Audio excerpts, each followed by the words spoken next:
Telugu flame క్షణక్షణం ఆనంద వీక్షణం. G తెలుగులో మధ్యాహ్నం 3:30 స్లాట్ లో టెలికాస్ట్ అవుతున్న రాధకు నీవేరా ప్రాణం సీరియల్ ఇవాళ ప్రేక్షకులందరికీ వీడ్కోలు పలికింది. ఒక సంవత్సరం పాటు ఈ సీరియల్ ప్రేక్షకులని జీ తెలుగులో ఎంతగానో ఆకట్టుకుంది. విషయంలోకి వెళ్లే ముందు ఛానల్ ని కొత్తగా చూస్తున్న వాళ్ళు సబ్స్క్రైబ్ చేసి గంట కొట్టేయండి. రాధకు నీవేరా ప్రాణం సీరియల్ ఏప్రిల్ 24, 2003 సంవత్సరంలో ప్రారంభమైంది. ఈ సీరియల్ మొదట రాత్రి 7:30 స్లాట్ లో కళ్యాణం కమనీయం సీరియల్ కు రీప్లేస్మెంట్ గా లాంచ్ చేశారు.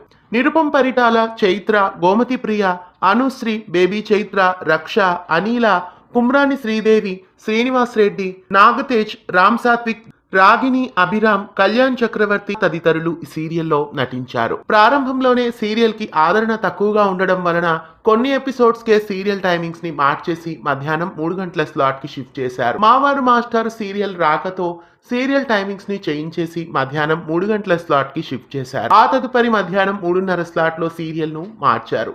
ఇక కొంతకాలం ఈ సీరియల్ కు గ్యాప్ ఇచ్చి మళ్ళీ ఈ సీరియల్ ను రెజ్యూమ్ చేసి ప్రస్తుతం సీరియల్ ని ఎండ్ చేశారని చెప్పాలి. గోమతి ప్రియ ఈ సీరియల్ నుండి తప్పుకోవడం వలన సీరియల్ మీద ఉన్న ఇంట్రెస్ట్ అభిమానులకి పూర్తిగా తగ్గిపోయింది. మళ్ళీ ఆ క్యారెక్టర్ లో చైత్రాని ప్రవేశపెట్టారు.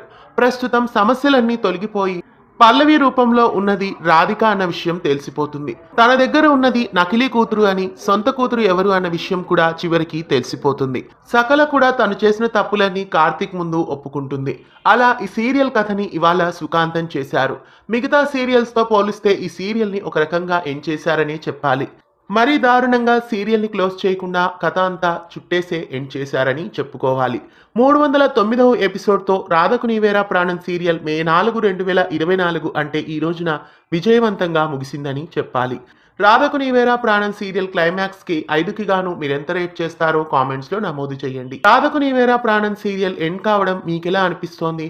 ఈ సీరియల్ తో మీకున్న అనుబంధాన్ని, జ్ఞాపకాన్ని కామెంట్స్ లో తెలియజేయండి. ఇలాంటి మరెన్నో తెలుగు సీరియల్ అప్డేట్స్ ఎప్పటికప్పుడు తెలుసుకోవడానికి ఛానల్ని సబ్స్క్రైబ్ చేసి గంట కొట్టేయండి.